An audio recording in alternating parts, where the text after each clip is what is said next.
আমরা আজ এসেছি শিলঘাট, আসাম, নগাঁও ডিস্ট্রিক্টের কামাখ্যা মায়ের মন্দির। বহু কষ্ট, ভয়, ভীতি নিয়ে তারপরে এখানে আসা। এত সুন্দর একটা পরিবেশ। ভয় ভীতিটা বলতে আর কিছুই না,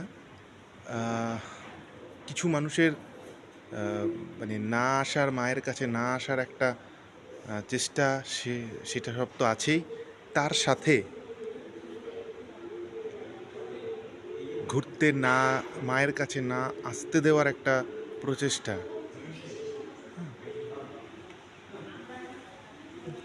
কিন্তু তৎসত্ত্বেও মা যেখানে ছেলেকে ডাকবে সেখানে তো আসবেই ছেলে। তো অনেক কষ্ট করে কিছু কিছু মানুষের প্রচেষ্টা, সে নিজের মানুষ হোক, যেই হোক, এখানে 18টা বাঘ, 16টা বাঘ, এসব গল্প শুনিয়ে, হ্যাঁ, সব প্রোপাগান্ডা।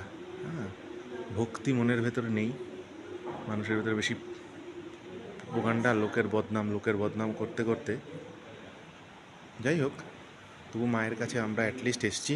এটাই সব থেকে মায়ের বড় রূপ। মায়ের কাছে আসা খুব ভালো লাগছে, মন্দিরটা খুবই সুন্দর।